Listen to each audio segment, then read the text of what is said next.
Buckingham Palace has tonight announced the death of the oldest member of the royal family, Catherine, the Duchess of Kent. Buckingham Palace releasing a statement confirming she died at her home in Kensington Palace. Is there any way back for Harry? Can he ever mend the bridges he's burned with the royal family? Well, the drama that unfolded here might just answer that question. Stick around, because what happened next will leave you questioning whether Harry has completely lost the plot. The news of the Duke of Kent's passing hit the royal family hard. A quiet, dignified moment of mourning was expected. As is tradition, the announcement was made with the same solemnity we've seen time and time again, posted outside Buckingham Palace for the public to see. But while the nation mourned in respectful silence, Harry's reaction? Well, it was anything but silent. He immediately fired off a condolence email to the Duke. A thoughtful gesture, you might think, but what came next wasn't so much about respect, it was about expectation. Harry wasn't just looking to express sympathy. No, he expected an acknowledgement, an instant response. And when he didn't get one, that's when the storm began. As the hours passed with no reply, Harry's frustration started to boil over.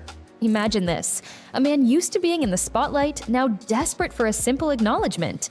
But this wasn't just about a delayed email. It was about the deeper need for validation. Harry wasn't used to being ignored. For him, silence wasn't a sign of respect. It wasn't the quiet dignity that the Duke of Kent had chosen to honor the passing of his family member. No, for Harry, silence felt like rejection, a personal attack. This wasn't about mourning the Duke of Kent's loss anymore, it was about Harry's wounded pride. And instead of taking a step back, reflecting on the situation, Harry seemed to only get more agitated. His inbox stayed empty, and the silence grew louder in his mind. As Harry's frustration simmered, the media was already waiting to pounce. What should have been a private moment of grief soon turned into headline gold. Harry's emotional reaction, his outrage over being ignored, was framed as yet another royal drama. It didn't take long before tabloids started calling him the man-child of the royal family. While the rest of the royals handled the situation with grace and discretion, Harry's meltdown became the latest spectacle. The story of a prince angry over an unanswered email quickly became a tabloid's dream. This wasn't about mourning anymore, it was about Harry's need for attention. Every headline sharpened the image of the entitled, emotional royal who couldn't stand being ignored, even during a family tragedy. For Harry and Meghan, it's no longer just about royal duty. It's about branding. Every moment, every personal story seems to be turned into content, and while some might argue that's a natural part of their new life, there's a deeper irony at play here. Harry, the man who fled Britain to escape the toxic royal family, was now desperate for attention from that very family. The email wasn't just about offering condolences, it was, in Harry's eyes, a way to get noticed. A way to prove his relevance. While the royals operate in silence, Harry and Meghan have turned their every move into a public spectacle. In the process, they've become the faces of a brand built on victimhood and the very drama they claim to despise. But here's the twist. That email wasn't just a sign of grief. It was a reminder that even the most personal moments are now part of the Sussex show. When Harry didn't get the response he was hoping for, the internet did what it does best. It ran with it. Within hours, social media exploded. Memes mocking Harry flooded Twitter. TikTok reenactments of him frantically refreshing his inbox went viral, and Instagram accounts were abuzz with hashtags like #inboxdrama and #snubbedsussex. What Harry saw as a personal betrayal, the internet saw as comedy gold. The outrage quickly became a joke, and it was clear that the younger generation, usually more sympathetic to the Sussexes, wasn't rallying around him. Instead, they were laughing at him. The royals were mourning in silence, but Harry, he was a punchline. And what's even worse, he didn't just become the target of online humor, he handed it to them on a silver platter. The late Duchess of Kent was known for her quiet strength, humility, and dedication to service. Her legacy was one of grace and compassion, qualities the royal family once stood for. She spent decades supporting charities, staying out of the limelight, and never seeking applause. But in the shadow of her passing, Harry's behavior could not have been more different. Where the Duchess embraced restraint, Harry seemed determined to make the moment all about him.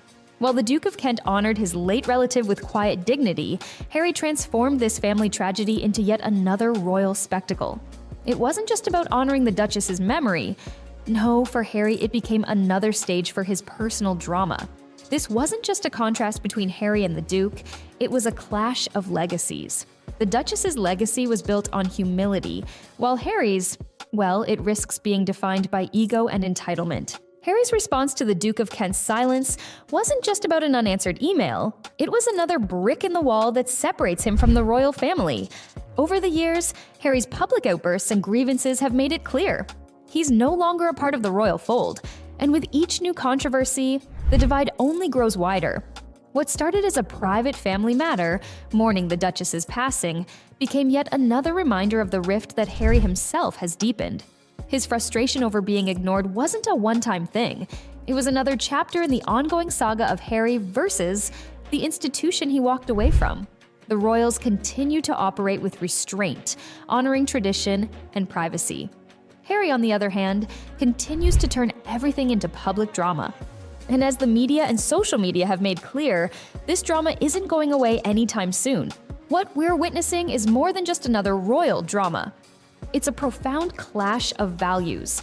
The Duchess of Kent embodied the quiet strength that the monarchy once prided itself on: humility, dignity, and service without seeking recognition. Meanwhile, Harry seems increasingly consumed by the need for attention, validation, and constant acknowledgement. The Duke of Kent's silence wasn't an insult, it was a tribute to these very values. But Harry's response? It wasn't about honoring the Duchess's legacy, it was about his own bruised ego. As much as he may claim to have left the monarchy behind, it's clear that the need for royal validation still drives him. Every misstep, every tantrum, and every public outburst only adds fuel to the fire. History will remember the Duchess for her quiet grace. Harry, however, risks being remembered as the royal who couldn't stop shouting into the void, desperate for the spotlight, even when the world was grieving. And if you think this scandal was messy, wait until you hear what insiders have revealed about that infamous royal wedding. Trust me, you don't want to miss that.